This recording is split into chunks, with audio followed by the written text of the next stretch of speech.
حضرت ابراہیم بن آدم فرماتے ہیں، میں بیت اللہ شریف میں ہمیشہ رات کو ایسے موقع کی تلاش میں رہا کہ خانہ کعبہ مجھے خالی مل جائے اور میں ایسے وقت میں عبادت کروں۔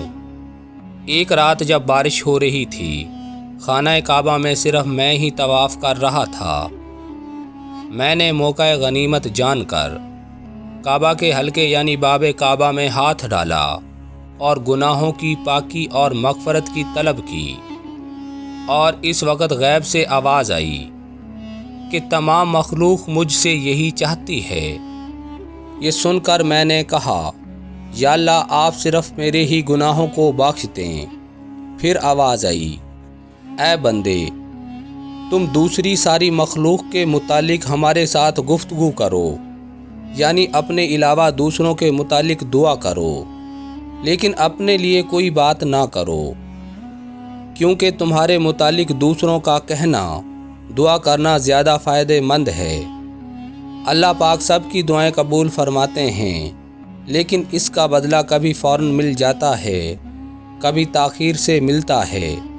یہ سب اس کی حکمت پر ہے، مگر بعض اوقات ہمارے کچھ ایسے اعمال ہوتے ہیں جو ہماری دعاؤں کی قبولیت میں رکاوٹ کا سبب بن جاتے ہیں۔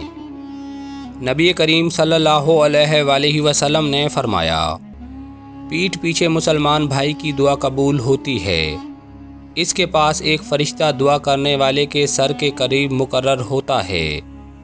جب کوئی کسی مسلمان بھائی کے لیے دعا کرتا ہے تو فرشتہ اس پر آمین کہتا ہے اور یوں کہتا ہے کہ مسلمان کے حق میں جو تو نے دعا کی ہے وہ تیرے لیے بھی اس جیسی ہی نعمت کی خوشخبری ہے۔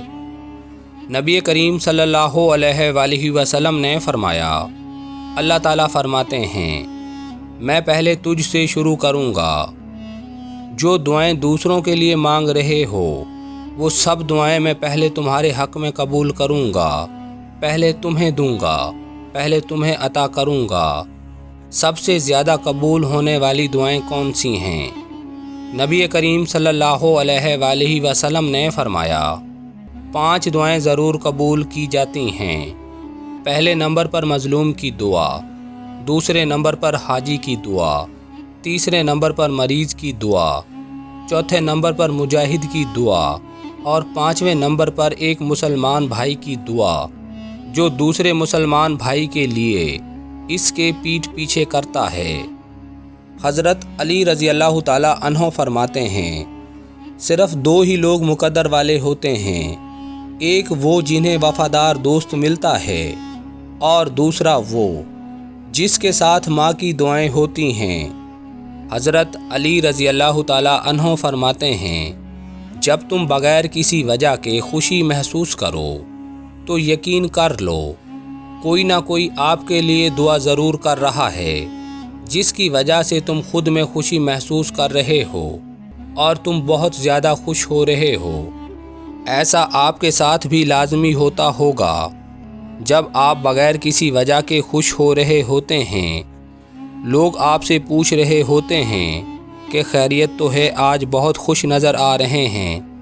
ہاں، لیکن اس وقت ہمیں بھی نہیں پتہ ہوتا کہ ہمارے ساتھ ایسا کیوں ہو رہا ہے۔